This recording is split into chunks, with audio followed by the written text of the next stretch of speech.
और आज ये यहाँ पर श्रावस्ती में एक मंडल स्तरीय कार्यक्रम देवी पाटन मंडल है उसका किया जा रहा है। और ये कार्यक्रम 4 जून के पहले से शुरू हो गया। रिजल्ट 4 जून को आया मगर ये कार्यक्रम उसके पहले से ही शुरू हो गया। तो हमारा कार्यक्रम सहारनपुर में था, क्योंकि पश्चिमी उत्तर प्रदेश में चुनाव पहले हो गए, तो हमने कहा उधर कार्यकर्ता फ्री हो गए तो उधर उनको पहले काम पर लगाया जाए और उधर से फिर इधर पूरब की तरफ आया जाए, ताकि इधर फिर लास्ट चरण में चुनाव है, 6-7वें चरण में, तो इधर के कार्यकर्ता तब तक फ्री हो जाए। तो जब सहारनपुर में हमारा कार्यक्रम था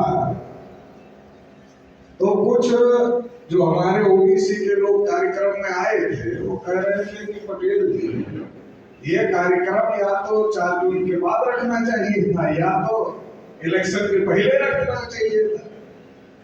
ये अभी रिजल्ट का तो कम से कम इंतजार कर लेना चाहिए।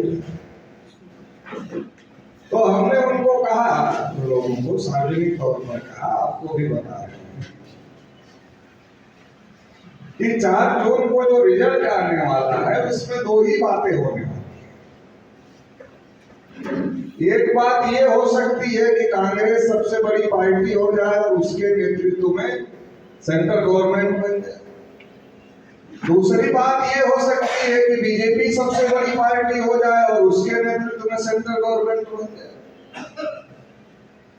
तो 4 जून को ये हो गया कि फिर से बीजेपी सबसे बड़ी पार्टी हो गई और उसके नेतृत्व में गठबंधन की सरकार बन गई, क्योंकि इस बार बीजेपी बहुमत से पीछे रही। तो हमने उनको कहा कि ये 2 चांस ही है। अब ये दोनों मान लो कांग्रेस के नेतृत्व में गठबंधन की सरकार बन जाए या फिर बीजेपी के नेतृत्व में गठबंधन की सरकार बन जाए, तो क्या आपको ऐसा लगता है कि बिना लड़ाई लड़े पिछड़े वर्ग के लोगों को हक अधिकार मिल जाएगा?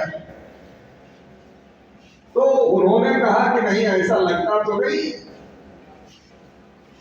तो हमने कहा जब ऐसा लगता नहीं है कि 4 जून को चाहे कांग्रेस के नेतृत्व में सरकार बन जाए चाहे बीजेपी के नेतृत्व में सरकार बन जाए, जब आपको भी ऐसा नहीं लगता है कि बिना लड़े हमारी समस्याओं का समाधान होगा, तो लड़ने की तैयारी करने के लिए 4 जून तक का इंतजार क्यों किया जाए?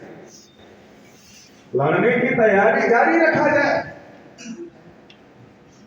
तो ये लड़ने की तैयारी जारी रखने की दृष्टि से ये सारे कार्यक्रम हो रहे हैं। क्योंकि देश में सरकारें बदलती रही है, ऐसा नहीं है कि एक ही आदमी की। नया नया चुनाव हुआ, लोग बहुत उत्साहित हैं, और सरकार नहीं बदली तो थोड़ा ज्यादा ही उत्साहित है, थोड़ा कम पर रोकती है, इससे ज्यादा उत्साहित है। लेकिन अगर सरकार बदल जाती तो यही लोग जो उत्साहित लोग हैं ये 6 महीने के अंदर सरकार के खिलाफ में खड़े हो जाते। उसका कारण ये है, उसका क्या कारण है? उसका कारण ये है कि जो पार्टियां सेंट्रल गवर्नमेंट पर राज कर रही हैं या स्टेट गवर्नमेंटों में जिन लोगों ने पहले राज किया, उन लोगों ने हमारी आशाओं अपेक्षाओं के मुताबिक काम नहीं किया, तो इसलिए ये समस्याएं पैदा हो जाती। तो इसकी वजह से ये आदमी परिवर्तन तो करता है, लेकिन परिवर्तन करने के बाद जिन आशा और अपेक्षा को लेकर परिवर्तन करता है वो आशा और अपेक्षा पूरी नहीं होती है, तो फिर सड़क पर उतरने का रास्ता आदमी के पास में होता है। तो डॉक्टर राम मनोहर लोहिया कहते थे कि जब संसद आवारा हो जाए तो सड़क सूनी नहीं रहेगी। संसद आवारा हो जाए तो सड़क सूनी नहीं रहनी चाहिए और जिंदा कौमें 5 साल तक इंतजार नहीं करती। इस देश के अंदर लंबे समय तक कांग्रेस पार्टी ने राज किया, जिसको लेकर पिछले चुनाव में अपने कुछ जागृत लोग बहुत उत्साहित थे और 2014 में उसी कांग्रेस पार्टी के खिलाफ उत्साहित थे। 2024 में जिस कांग्रेस पार्टी के समर्थन में उत्साहित थे अपने लोग, 2014 में उसी कांग्रेस पार्टी के खिलाफ में उत्साहित थे कि इसको हटाना है। 14 में उसी कांग्रेस पार्टी के खिलाफ इतना ही उत्साह था या इससे ज्यादा उत्साह था, और 24 आते आते 10 साल में वो उत्साह का पारा हटाने वाला नीचे चला गया और लाने वाला उत्साह पैदा। तो सबसे ज्यादा इस देश पर अगर राज किया तो कांग्रेस पार्टी के लोगों ने,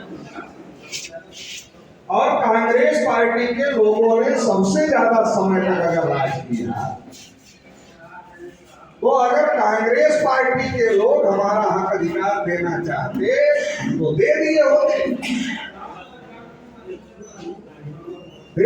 कि नहीं दे दिए होते।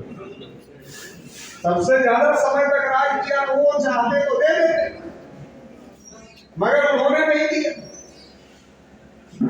फिर बीजेपी ने उसके बाद सबसे ज्यादा समय तक राज किया। पहले नंबर पर सबसे ज्यादा समय तक कांग्रेस पार्टी ने राज किया, उसके बाद सबसे ज्यादा समय तक बीजेपी पार्टी ने राज किया।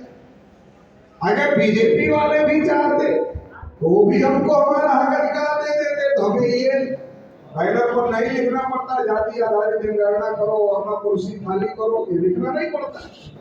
ये लिखना तो इसलिए पड़ रहा है कि आजादी के 77 साल हो गए और 77 साल में हमारी गिनती ही नहीं, इसलिए तो लिखना पड़ रहा है। और ये 77 साल में कांग्रेस ने भी राज किया और बीजेपी ने भी राज किया, मगर दोनों ने हमारी गिनती नहीं की।